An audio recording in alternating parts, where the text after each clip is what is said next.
मंजिलें क्या है, रास्ते क्या है, अगर हौसले हो तो ये फासले क्या है। जय हिंद।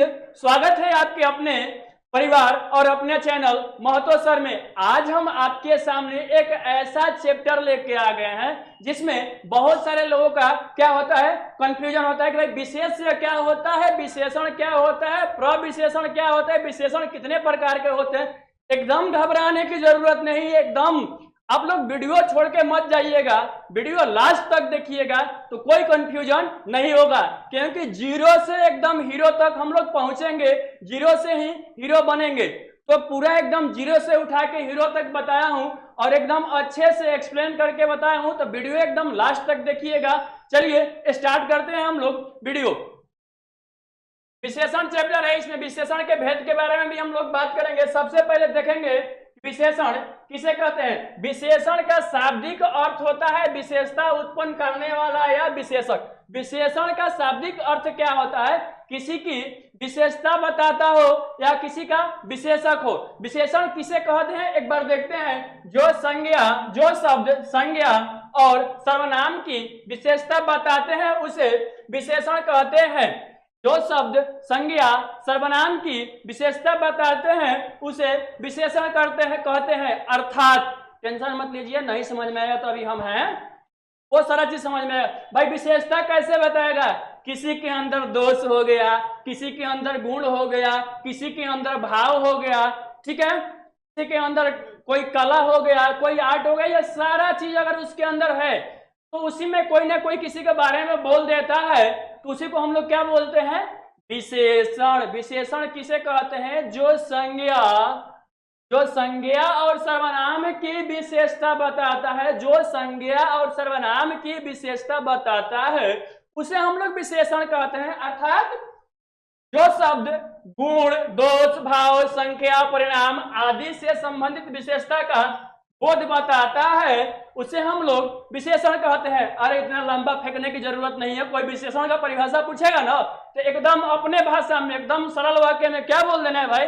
जो शब्द विशेषता बताते हैं उन्हें विशेषण कहते हैं। विशेषण किसे कहते हैं, जो शब्द किसी का विशेषता बताते हैं उसे विशेषण कहते हैं। अब देखिए जैसे क्या होता है विशेषण का, आगे देखते हैं हम लोग। जैसे समझिए आसमान का रंग नीला है, आसमान का रंग नीला है, तो यहां पर समझिएगा जो आसमान की विशेषता बताई जा रही है उसका रंग कैसा है, नीले कलर का है। जो आसमान का विशेषता, इसमें आसमान का विशेषता कैसे बताया जा रहा है, तो भाई आसमान कैसा रंग का है, तो नीले रंग का है। बात समझ में आ रहा है, आगे देखते हैं। अब देखिए मोहन एक अच्छा लड़का है, मोहन एक अच्छा लड़का है। ये दोनों लोग आपस में एक दूसरे से क्या कर रहे हैं, बात कर रहे हैं तीसरे व्यक्ति के बारे में। किसके बारे में, मोहन के बारे में। अब भाई मोहन की विशेषता के बारे में बात कर रहे हैं, मोहन के बारे में बात कर रहे हैं क्या भाई, मोहन अच्छा लड़का है। तो भाई देखिए ना मोहन सचमुच अच्छा लड़का है। यहाँ पे देखिए एकदम बढ़िया से मस्त एकदम बैठ के पढ़ाई लिखाई कर रहा है, लैपटॉप वैपटॉप लेकर, इसमें कोई दिक्कत नहीं है। विशेषण समझ में आया, किसकी विशेषता, अर्थात किसी शब्द या किसी संज्ञा या सर्वनाम की जो विशेषता बताता है। यहाँ पर जो मोहन है, क्या यहाँ पर जो मोहन है वो संज्ञा हो गया, ठीक है। यहाँ पर जो मोहन है वो क्या हो गया, संज्ञा हो गया। और संज्ञा में भी यह हो गया कौन संज्ञा, व्यक्ति वाचक संज्ञा हो गया। कौन संज्ञा हो गया, व्यक्तिवाचक संज्ञा हो गया।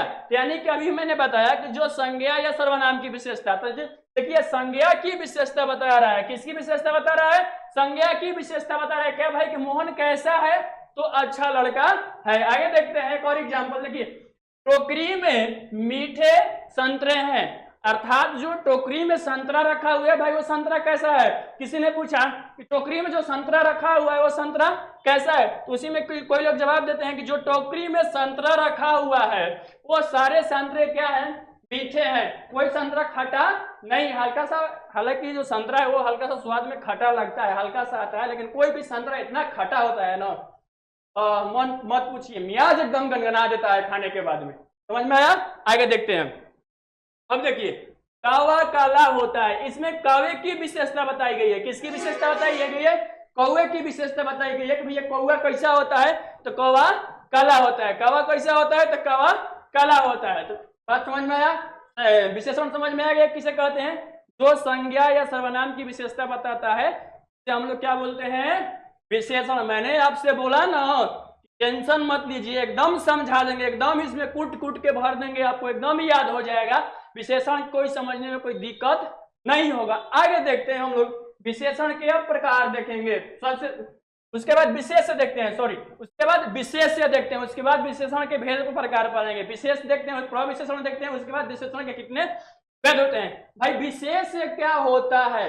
विशेष भी मैंने स्टार्टिंग में बताया कि विशेष, भाई विशेष क्या होता है? बहुत सारे लोगों को समझ नहीं आता है। प्रविशेषण क्या होता है? विशेषण तो समझा दिया, प्रविशेषण क्या होता है, विशेष क्या होता है। तो यहाँ पर समझिए विशेष के बारे में, जिसकी विशेषता बताई जाती है उसे विशेष कहते हैं। जिसकी विशेषता बताई जाती है उसे विशेष कहते हैं। नहीं समझ में आया ना? कोई दिक्कत नहीं। अभी हम देखिए, जिस संज्ञा और सर्वनाम की विशेषता बताई जाती है उसे विशेष कहते हैं। विशेष को विशेषण के पहले या बाद में लिखा जा सकता है। दूसरे शब्दों में समझिए, कोई बात नहीं है, इसको परिभाषा को छोड़ दीजिए, आगे समझते हैं।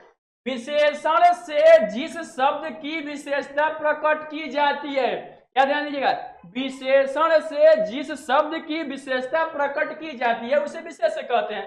नहीं समझ में? एग्जाम्पल समझते हैं। एग्जाम्पल से देखिए, अच्छा विद्यार्थी पिता की आज्ञा का पालन करता है। अच्छा विद्यार्थी पिता के आज्ञा का पालन करता है। यहां पर समझिए, विद्यार्थी जो शब्द है, कौन सा शब्द है? विद्यार्थी जो शब्द है वह विशेष है। कैसे विशेष है भाई? भाई विद्यार्थी की विशेषता क्या है? अच्छा है। यहाँ पर देखिए, विद्यार्थी की जो विशेषता बता रहा है, क्योंकि अच्छा जो है इसमें क्या है? विशेषण है। बात समझ में आया? क्या विद्यार्थी इसमें हो जाएगा क्या? विशेष।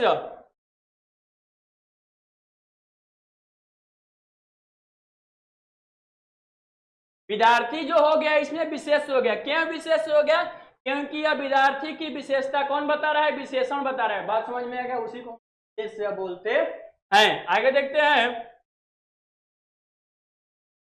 देखिए, अब है प्रविशेषण। प्रविशेषण किसे कहते हैं? प्रविशेषण, जिन शब्दों से विशेषण की विशेषता का पता चलता है उन्हें प्रविशेषण कहते हैं। जिन शब्दों से विशेषण की विशेषता का पता चलता है उसे हम लोग प्रविशेषण कहते हैं। जैसे, यह लड़की बहुत अच्छी है, मैं पूर्ण स्वस्थ हूं। बात समझ में आ रहा है? यह लड़की बहुत अच्छी है, यानी कि इसकी विशेषता का पता चल रहा है। ये हो गया हम लोग का विशेषण। अब विशेषण की विशेषता कौन बता रहा है? बहुत। विशेषण की विशेषता कौन बता रहा है? बहुत। यानी कि यह लड़की अच्छी है, यह लड़की क्या है? अच्छी है। लेकिन यह लड़की बहुत अच्छी है, तो जो विशेषण की विशेषता बता दिया उसे हम लोग क्या बोलेंगे? क्या बोलेंगे भाई? बोलिए ना भाई, फटाफट बोलिए ना। बोल रहे हैं मैं बता देता हूं, उसको हम लोग प्रविशेषण बोलते हैं। जैसे, मैं पूर्ण स्वस्थ हूं, मैं पूर्ण स्वस्थ हूं। बात समझ में आया? इसमें जो पूर्ण है वह इसमें क्या हो जाएगा? प्रविशेषण। मैं स्वस्थ हूं, लेकिन मैं पूर्ण स्वस्थ हूं, मुझमें कोई दिक्कत नहीं है, तो उसे हम लोग बोलेंगे प्रविशेषण। आगे देखते हैं। अब देखिए, विशेषण के भेद। विशेषण कितने प्रकार के होते हैं? तो विशेषण 4 प्रकार के होते हैं। विशेषण कितने प्रकार के होते हैं? 4 प्रकार के। गुणवाचक विशेषण, परिणामवाचक विशेषण, संख्यावाचक विशेषण और सर्वनामिक विशेषण। विशेषण 4 प्रकार के होते हैं। गुणवाचक विशेषण, परिणामवाचक विशेषण, संख्यावाचक विशेषण और सर्वनामिक विशेषण। अब देखिए, आगे जब हम लोग बढ़ेंगे तो परिमाणवाचक विशेषण में, परिमाणवाचक विशेषण का भी 2 प्रकार होता है। भाई कैसे 2 प्रकार होता है? एगो निश्चय परिमाणवाचक होता है, एगो अनिश्चय परिमाणवाचक होता है। और संख्यावाचक का भी 2 प्रकार होता है। इसमें निश्चित संख्या, निश्चय संख्या एक होता है, अनिश्चय संख्या, और एक होता है सर्वनामिक विशेषण। बारी बारी सबको हम लोग समझेंगे। अब सबसे पहले देखते हैं गुणवाचक विशेषण। आपको समझ में आ जाना चाहिए कि जब गुणवाचक विशेषण की बात हो रहा है, गुण की बात हो रहा है, किस चीज की बात हो रहा है? गुण की। अंदर काला या कोई कमी, कोई दोष, ये उसके अंदर की दोष तो हम लोग गुण बोलते हैं। आगे देखते हैं गुणवाचक विशेषण किसे कहते हैं। गुणवाचक विशेषण, जो शब्द संज्ञा सर्वनाम के गुण के रूप की विशेषता बताते हैं उन्हें गुणवाचक विशेषण कहते हैं। जो शब्द संज्ञा या सर्वनाम के गुण की विशेषता बताते हैं उसे हम लोग गुणवाचक विशेषण कहते हैं। देखिए, जैसे देखिए, कालिदास विद्वान व्यक्ति थे। यहाँ पर समझिए कालिदास व्यक्ति थे, कालिदास व्यक्ति थे, लेकिन कालिदास विद्वान व्यक्ति थे। मतलब कालिदास कैसे व्यक्ति थे? तो विद्वान। कालिदास के अंदर कैसा गुण था? तो विद्वान, विद्वता का गुण था। किसके कैसा गुण था? विद्वता का गुण था। वह लंबा पेड़ है, वह पेड़ है, लेकिन इसमें इसका जो गुण है वो कैसा पेड़ है भाई? तो लंबा पेड़ है। उसने सफेद कमीज पहनी है, उसने सफेद कमीज पहनी है। जैसे मान लीजिए कोई व्यक्ति है, कैसा कमीज भाई पहना है? तो सफेद कमीज पहनी है। ठीक है। यह फल, यह ताजा फल है। यह फल कैसा है? तो यह ताजा फल है। मतलब फल का विशेषता, फल का विशेषता है, फल का विशेषण कौन? ताजा। इसी को हम लोग बोलेंगे गुणवाचक विशेषण। कुछ और एग्जाम्पल से हम लोग गुणवाचक विशेषण को समझने का कोशिश करेंगे। आगे देखते हैं। जैसे देखिए समय संबंधित अगर गुणवाचक विशेषण की बात किया जाए तो उसमें होता है नया, पुराना, ताजा, वर्तमान, भूत, भविष्य, अगला, पिछला आदि। क्या समय हो गया?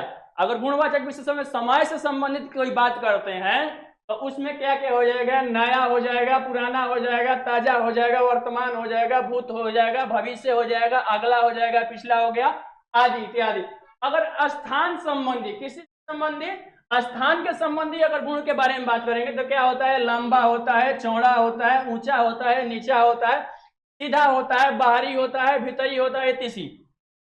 आकार संबंधित बात करेंगे, किसी बारे में? आकार के संबंधित अगर हम लोग बात करेंगे तो क्या होता है? गोल होता है, चौकोर होता है, सुडौल होता है, पोला होता है, सुंदर होता है इत्यादि। बात समझ में आया? आकार के संबंधित अगर हम लोग बात करेंगे तो क्या होता है? गोल होता है, चौकोर होता है, सुडौल होता है, पोला होता है, सुंदर होता है आदि। अगर किसी के दासा के संबंधित बात करेंगे, किसके? किसी अगर दासा के संबंधित बात करेंगे तो वह व्यक्ति दुबला है, पतला है, मोटा है, भारी है, गड्ढा है, गीला है, गरीब है, पालतू है, वगैरह वगैरह, फलाना चिलाना ढिमका सब होता है। बात समझ में आया? अब उसके वर्ण संबंधित बात करेंगे, भाई वो कैसा व्यक्ति है? तो लाल है, पीला है, नीला है, हरा है, काला है, बैगनी है, सुहानी है आदि ये सब। अगर उसके गुण के बारे में बात करेंगे, फलाना व्यक्ति कैसा है? तो फलाना व्यक्ति भला व्यक्ति था, फलाना व्यक्ति बहुत खराब व्यक्ति था, वह उचित था, वह अनुचित था, झूठ बोलना क्या है? पाप है, झूठ इत्यादि। ये सब जो हो गया वो गुण हो गया। अब संज्ञा संबंधित बात किया जाए तो मुंबईया, बनारसी, लखनवी इत्यादि, ये सब जो अभी मैंने एग्जाम्पल दिया, यह सारे एग्जाम्पल जो थे यह गुणवाचक विशेषण के एग्जाम्पल थे। जैसे अलग अलग सिचुएशन के हिसाब से, अलग अलग स्थिति के हिसाब से गुणवाचक विशेषण के जो एग्जाम्पल होते हैं वो अलग अलग होते हैं। जैसे स्थान से संबंधित कुछ और हो गया, दासा से संबंधित कुछ और हो गया, समय से संबंधित कुछ और हो गया, ठीक है। उसके बाद गुण से संबंधित कुछ और हो गया, आकार से संबंधित कुछ और हो गया। तो आगे अब हम लोग देखते हैं अगला क्या होता है? परिमाणवाचक विशेषण। परिमाणवाचक विशेषण किसे कहते हैं? परिमाण का अर्थ होता है मात्रा। परिमाण का अर्थ होता है क्या? मात्रा। परिमाण का अर्थ क्या होता है? मात्रा होता है। जो विशेषण संज्ञा या सर्वनाम की मात्रा या नाप तौल के परिमाण की विशेषता बताए उसे परिमाणवाचक विशेषण कहते हैं। जो विशेषण नाप तौल, जो विशेषण नाप तौल की मात्रा बताए, माप तौल की परिमाण की विशेषता बताए उसे परिमाणवाचक विशेषण कहते हैं। दूसरे शब्दों में देखते हैं हम लोग वह विशेषण जो अपने विशेषों की निश्चित अथवा अनिश्चित मात्रा का बोध कराता है परिमाणवाचक विशेषण कहलाता है। यह किसी वस्तु के नाप या तौल का बोध कहलाता है। मतलब परिमाणवाचक विशेषण में क्या होता है? जो विशेषण जो संज्ञा या सर्वनाम की परिमाण का, वह परिमाण का बोध कराता है। जैसे समझिएगा 1 केजी चावल, 1 केजी दूध, 500 ग्राम तेल। तो इसमें जो 500 ग्राम है, इसमें जो 500 ग्राम है, यह 500 ग्राम जो हो गया, इसमें जो 500 ग्राम जो हो गया, मान लीजिए 500 ग्राम यहाँ पर हमने लिख दिया दूध, 500 ग्राम क्या लिख दिया? दूध लिख दिया। तो इसमें जो 500 ग्राम हमने लिखा दूध, यह जो 500 ग्राम हमारा है यह हमारा हो गया परिमाण। क्या हो गया? परिमाण। अगर मान लीजिए एक लिख दिया शेर भर दूध, कितना भर दूध? शेर भर दूध, शेर भर दूध। तो यहाँ पर शेर भर दूध का मतलब हो गया यह परिणाम की 1 शेर दूध, 2 शेर दूध, 3 शेर दूध। समझ में आया? शेर भर दूध, तोला, भर सोना, थोड़ा पानी, कुछ पानी, सब धन और घी लाओ, 2 लीटर दूध, बहुत चीनी इत्यादि। ठीक है, आगे देखते हैं। इस विशेषण का एकमात्र विशेष द्रववाचक संज्ञा है। इसमें जैसे मुझे थोड़ा पानी चाहिए, बहुत प्यास लगी है, इस विशेषण की बात किया है तो एकमात्र विशेषण वो द्रववाचक संज्ञा है, क्योंकि द्रववाचक संज्ञा में क्या होता है कि जिस वस्तु को नापा या तोला जाता है, जिस शब्द संज्ञा के नापने या तौलने का क्या होता है, बोध होता है, उसे हम लोग द्रववाचक संज्ञा कहते हैं। जिस शब्द संज्ञा से नापने या तौलने का बोध होता है उसे हम लोग द्रववाचक संज्ञा कहते हैं। तो द्रववाचक संज्ञा में नापने तौलने, तो उसी को हम लोग इसमें कहेंगे परिमाणवाचक विशेषण। अब परिमाणवाचक विशेषण भी हमने 2 प्रकार के बताया था। परिमाणवाचक विशेषण में कितने प्रकार के बताया था? 2 प्रकार के बताया था। अब भाई कौन कौन होते हैं? निश्चित परिमाणवाचक, अनिश्चित परिमाणवाचक। निश्चित परिमाणवाचक विशेषण, अनिश्चित परिमाणवाचक विशेषण। अब देखते हैं कि निश्चित परिमाणवाचक विशेषण किसे कहते हैं। तो निश्चित परिमाणवाचक विशेषण देखिए, जहां पर वस्तु के नाप तौल का निश्चित ज्ञान होता है उसे निश्चित परिमाणवाचक विशेषण कहते हैं। बात समझ में आया? जहां पर किसी वस्तु के निश्चित माप तौल का ज्ञान होता है उसे हम लोग निश्चित परिमाणवाचक विशेषण कहते हैं। जैसे समझिएगा 5 लीटर घी, यानी कि जो घी का यहाँ पर जो मात्रा है, जो घी का जो मात्रा वहां पर कितना लीटर हो गया? 5 लीटर यहाँ पर घी की मात्रा हो गया। 10 किलो आलू, बात समझ में रहा है? यहाँ पर आलू कितना के क्वांटिटी में, कितना मात्रा में है? तो 10 किलो का आलू है। 10 हाथ की एक जगह, 10 हाथ की जगह की कितनी मात्रा है? तो 1 हाथ, 2 हाथ, 3 हाथ, नाप देते हैं ना, 1 हाथ, 2 हाथ, 3 हाथ, तो 10 हाथ की जगह है। बात समझ में आ गया? 4 किलो चावल, यानी कि जो चावल की कितनी मात्रा है? तो भाई 4 केजी चावल है। 1 लीटर पानी, अब पानी की कितनी क्वांटिटी है? तो वो 1 लीटर पानी है। यानी कहा जाए तो जो निश्चित मान बोला जाता है, जो निश्चित संख्या बोला जाता है, उसी को हम लोग बोलते हैं निश्चित परिमाणवाचक विशेषण। अब देखते हैं अनिश्चित परिमाणवाचक विशेषण। आगे देखते हैं अनिश्चित परिमाणवाचक विशेषण। जहां पर वस्तु की नाप तौल का निश्चित ज्ञान न हो उसे अनिश्चित परिमाणवाचक विशेषण कहते हैं। जहां पर वस्तु की नाप तौल का निश्चित ज्ञान का न हो उसे अनिश्चित परिमाणवाचक विशेषण कहते हैं। समझिएगा, जहां पर किसी वस्तु का निश्चित परिमाण नहीं मिलता हो, अनिश्चित, कुछ पानी, थोड़ा दूध, समझ में आ रहा है? थोड़ा दूध, थोड़ा चावल, जैसे थोड़ा पानी, कुछ आटा, बहुत दूध, थोड़ा धन, बहुत मिठाई, बहुत घी, थोड़ी चीनी, इसमें कोई निश्चित मात्रा नहीं है। थोड़ा दूध दे दो, थोड़ी चीनी दे दो, थोड़ा नमक दे दो, थोड़ा आटा दे दो, थोड़ा आलू दे दो, तो भाई इसमें कोई निश्चित नहीं है। अब थोड़ा मतलब इतना इतना इतना इतना या इतना, इसमें कोई निश्चित नहीं है। लेकिन निश्चित में क्या होता था? उसमें क्वांटिटी होती थी, मात्रा निश्चित होती थी कि 1 kilo, 2 kilo, 3 kilo, 5 kilo, 10 kilo, 15 kilo, शेर, बहुत शेर, 10 क्विंटल, 20 क्विंटल, मतलब जिसमें मात्रा निश्चित होती थी उसे निश्चित परिमाणवाचक विशेषण, जिसमें मात्रा अनिश्चित होती है उसे अनिश्चित परिमाणवाचक विशेषण हम लोग बोलते हैं। आगे देखते हैं। अब देखते हैं संख्यावाचक विशेषण। संख्यावाचक विशेषण, संख्या की विशेषता का बोध कराने वाले शब्दों को संख्यावाचक विशेषण कहते हैं। संख्या के शब्दों से संख्या की विशेषता का बोध कराने वाले शब्दों को हम लोग संख्यावाचक विशेषण कहते हैं। जैसे जिन संज्ञा और सर्वनाम शब्दों से प्राणी, व्यक्ति, वस्तु के स्थान की विशेषता का पता चलता है उसे संख्यावाचक विशेषण कहते हैं। दूसरे शब्द में कहा जाए तो वह विशेषण जो अपने विशेषों की निश्चित या अनिश्चित संख्याओं का बोध करे संख्यावाचक विशेषण कहलाता है। बात समझिएगा, वह विशेषण जो अपने विशेषों से निश्चित या अनिश्चित संख्याओं का बोध कराए उसे हम लोग कौन विशेषण बोलते हैं? संख्यावाचक विशेषण बोलते हैं। जैसे 5 विद्यार्थी दौड़ते हैं, इसमें जो विद्यार्थी है भाई कितने लोग की विषय कितनी संख्या की बात कर रहा है, तो 5 विद्यार्थी का। जैसे 7 घोड़े घास चर रहे हैं, कितने घोड़े घास चर रहे हैं, 7 घोड़े घास चर रहे हैं। इसमें जो घोड़ा है वो कितनी की विशेषता करा रहा है, 7 की। यह हो गया संख्यावाचक विशेषण। संख्यावाचक भी 2 प्रकार के होता है, संख्यावाचक विशेषण भी 2 प्रकार के होते हैं। देखिए निश्चित संख्यावाचक विशेषण, अनिश्चित संख्यावाचक विशेषण।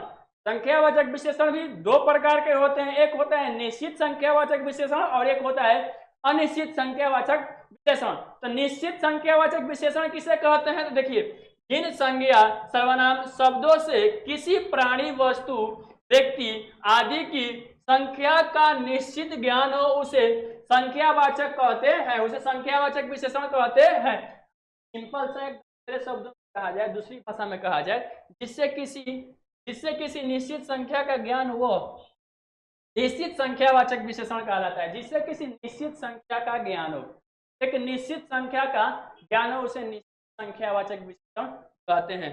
ठीक है, आगे देखते हैं अनिश्चित संख्यावाचक। जैसे समझिए कक्षा में कितने छात्र है भाई, तो कक्षा में 40 छात्र हैं, इसमें निश्चित संख्या है। एक कक्षा में कितने 40 छात्र हैं, तो 40 छात्र हैं।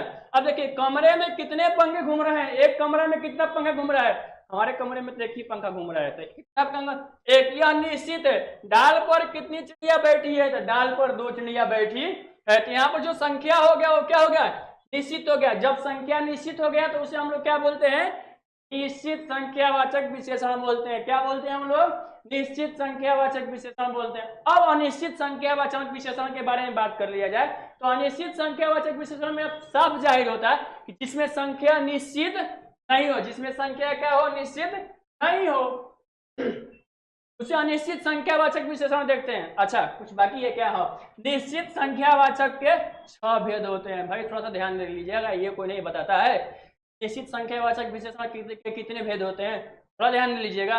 निश्चित संख्यावाचक विशेषण के 6 भेद होते हैं। जैसे देखिए पूर्णांक बोधक, अपूर्णांक बोधक, क्रमवाचक, आवृत्तिवाचक, समूहवाचक, प्रत्ययबोधक। जैसे पूर्णांक बोधक में क्या हो गया, जैसे 1, 10, 100, 1000, लाख इत्यादि। अपूर्णांक बोधक में जैसे पौना, सवा, 1.5, 2.5, पौने, सवैया, अढ़ैया, 1.5। आप लोग को सुना है, हमारे दादाजी सुनाते थे कि अढ़ैया हो गई है, 1 शेर हो गई, 1.5 शेर हो गई, 2 शेर हो गई। तो हम लोग क्या बोलते हैं, अपूर्णांक, सवा, पौने, सब चीज। क्रमवाचक जैसे दूसरा, चौथा, 11वां, 50वां इत्यादि। ठीक है। आवृत्तिवाचक जैसे क्या होता है, दुगुना, त्रिगुना, 10 गुना, 20 गुना, 50 गुना, यह आवृत्तिवाचक हो गया। अब समूहवाचक में जैसे 3, 5, 8, 10, 20, मतलब समूहवाचक में ग्रुप की बात हो जाती है। ठीक है। अब देखिए प्रत्येक बोधक में क्या होता है, जैसे प्रति, प्रत्येक, हर एक, एक, ये सब हो गया प्रत्येक बोधक। बात समझ में आया, आगे देखते हैं हम लोग। अब देखते हैं अनिश्चित संख्यावाचक विशेषण। जिन शब्दों से संज्ञा और सर्वनाम की निश्चित संख्या का बोध न हो उसे अनिश्चित संख्यावाचक विशेषण कहते हैं। क्या, जिन शब्दों से संज्ञा और सर्वनाम की निश्चित संख्या का बोध न हो उसे अनिश्चित संख्यावाचक विशेषण कहते हैं। समझ में आया, बात नहीं, एकदम शांति मूड से आराम से समझेंगे, थोड़ा देरी होगा लेकिन बढ़िया से समझेंगे ताकि जिंदगी में कभी हम विशेषण को भूल न सके। आइए दूसरे शब्दों में समझते हैं। क्या भैया, जिस विशेषण से संख्या निश्चित रूप में नहीं जाने जा सके वह अनिश्चित संख्यावाचक विशेषण कहे जाते हैं। वह अनिश्चित संख्यावाचक विशेषण कहे जाते हैं। जैसे कितने लोग बेहोश हो गए भाई, कितने लोग बेहोश हो गए भाई, कुछ लोग बेहोश हुए हैं। कितने छात्र उपस्थित थे, तो बहुत कम छात्र उपस्थित थे क्लासरूम में।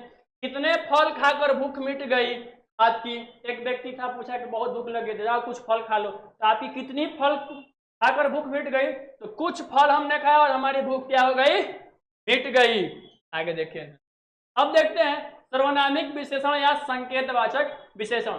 जो सर्वनाम, संज्ञा अथवा सर्वनाम जो सर्वनाम संज्ञा अथवा सर्वनाम की विशेषता की ओर संकेत करते हैं उन्हें सर्वनामिक विशेषण भी कहा जाता है। क्या, फिर से देखते हैं, जो सर्वनाम संज्ञा अथवा सर्वनाम की विशेषता की ओर संकेत करते हैं उन्हें सर्वनामिक विशेषण कहते हैं। ए भाई तू कहाँ जा रहा है, इधर आना, अभी इधर तुम्हारा काम नहीं है, तुमको बुलाएंगे, कहाँ भाग रहे हैं दौड़ा दौड़ी, हमारा बाद में नंबर है।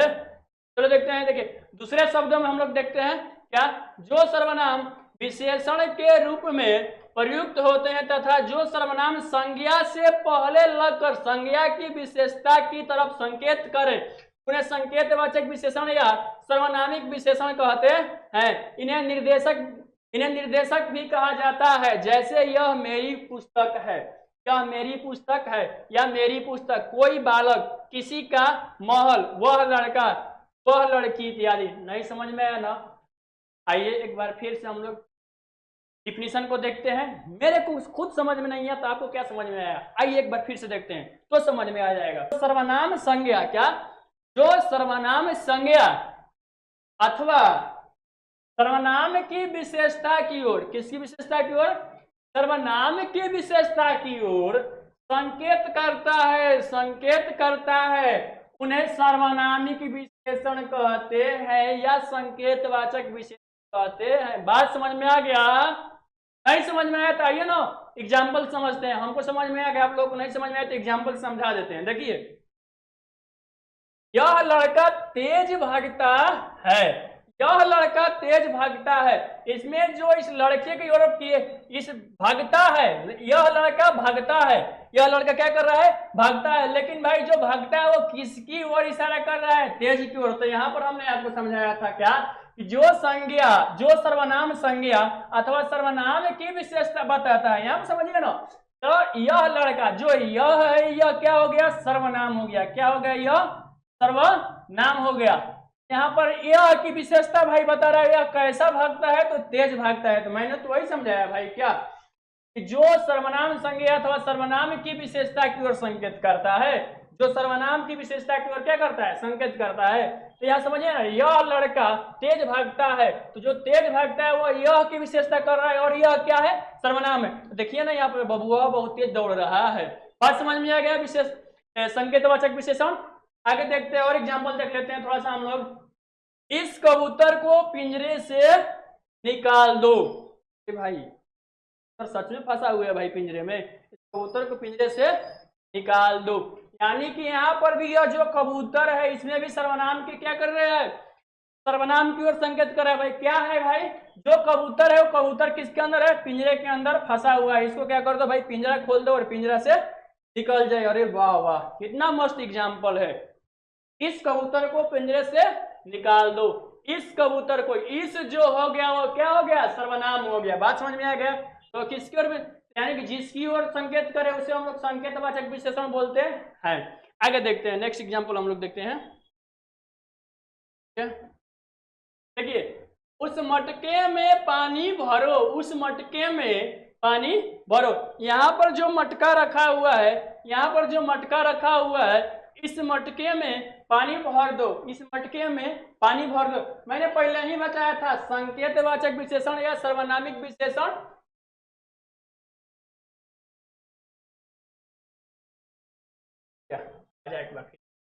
मैंने समझाया था। सर्वनाम की विशेषता की ओर संकेत करे, जो सर्वनाम संज्ञा अथवा सर्वनाम की विशेषता की ओर संकेत करें, सर्वनाम की विशेषता की ओर संकेत करें। तो यहाँ पर समझिए ना, लास्ट वाला पथ। हाँ, यहाँ पर देखिए 3 नंबर, उस मटके में पानी भरो। तो यहाँ पर देख रहे हैं, यहाँ पर इसकी उस मटके में, उस, उसका, उसकी, यह, वह, जो भी चीज हो, ये सारा चीज जो होता है वो क्या होता है? सर्वनाम होता है। यानी कि जो संज्ञा के बदला में क्या हो रहा है? प्रयोग हो रहा है, वो क्या होता है? सर्वनाम होता है। तो उस मटके में, तो उस जो हो गया सर्वनाम हो गया, और पानी भरो तो सर्वनाम की ओर जब संकेत कर रहा है तो उसे संकेतवाचक विशेषण कहते हैं। ठीक है, आगे देखते हैं। नोट देख लेते हैं। नोट में क्या है भाई? सर्वनामिक विशेषण में उत्तम पुरुष, मध्यम पुरुष तथा निजवाचक सर्वनाम शब्दों को छोड़कर अन्य सर्वनाम शब्दों के तुरंत बाद संज्ञा शब्द आता है। बहुत इंपॉर्टेंट बात है, बहुत महत्वपूर्ण बात है। इस बात को गांठ बांध के रख लीजिएगा। क्या भाई, सर्वनामिक विशेषण में उत्तम पुरुष, मध्यम पुरुष और क्या थे, उत्तम पुरुष, मध्यम पुरुष तथा निजवाचक सर्वनाम शब्दों को छोड़कर, क्या, उत्तम पुरुष, मध्यम पुरुष तथा निजवाचक सर्वनाम शब्दों को छोड़कर बाकी अन्य सर्वनाम शब्दों में तुरंत क्या आता है, शब्दों के तुरंत बाद, बाकी जो भी सर्वनाम होगा उसके तुरंत बाद क्या आ जाएगा, संज्ञा आ जाएगा। तो नहीं समझ में, यहाँ पर एग्जाम्पल लेके समझा दे रहा है। देखिए ना, इधर है, देखिए इधर गया कबूतर वाला भाई, इधर कबूतर, हाँ देखिए क्या मतलब है, यह अलग है तो इसके तुरंत बाद क्या आ गया, कबूतर आ गया कि नहीं आ गया, कबूतर आ गया।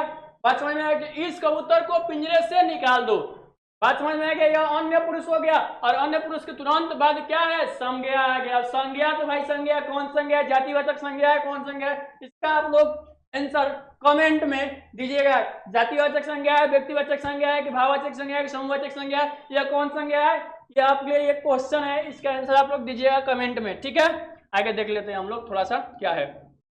ठीक है, तो सर्वनाम शब्दों के तुरंत बाद संज्ञा शब्द आता है। क्लियर हो गया क्या, सर्वनामिक विशेषण में उत्तम पुरुष, सर्वनामिक विशेषण में उत्तम पुरुष, मध्यम पुरुष तथा निजवाचक सर्वनाम शब्दों को छोड़कर, क्या, उत्तम पुरुष, मध्यम पुरुष तथा निजवाचक मतलब नजदीक जो अपनापन होता है उसे निजवाचक, ठीक है, इस सारी चीज को छोड़कर बाकी अन्य शब्दों, बाकी अन्य सर्वनाम शब्दों के तुरंत बाद संज्ञा आता है। ठीक है, आगे क्या है, आगे है थैंक यू। थैंक यू बोलने से एक बार, अगर आप लोगों को वीडियो अच्छा लगे, वीडियो को लाइक कीजिए। लाइक करने में आप लोग कमी क्यों कर रहे हैं, आप लोग भाई लाइक करने में कंजूसी क्यों करते हैं, लाइक कीजिएगा तो ही हमारा क्या होगा, हौसला बुलंद होगा। जितना आप लाइक कीजिएगा उतना ही हम लोग अच्छी तरीके से हम लोगों को मोटिवेशन मिलेगा, तो हम लोग और अच्छी अच्छी वीडियो आप लोगों के सामने बना के लाएंगे और अच्छे से समझाएंगे। इसलिए आप लोग लाइक करते रहिए। हाँ, केवल अपना ही भला नहीं सोचना है, आप अपने दोस्तों के पास भी शेयर कर दीजिए, ताकि एक नारा है हमारे देश में कि सबका साथ सबका विकास। हमारे नरेंद्र मोदी जी कहते हैं कि सबका साथ सबका विकास। ठीक है, जाते जाते फिर से वही शायरी मैं बोल देता हूं भाई, क्या, एक शायरी बोल देता हूं कि मंजिलें क्या हैं, मंजिलें क्या हैं, रास्ते क्या हैं, अगर हौसले हो तो, अगर हौसले हो तो फासले क्या है। Thank you, all the best, मिलते हैं हम लोग नेक्स्ट वीडियो में। जय हिंद।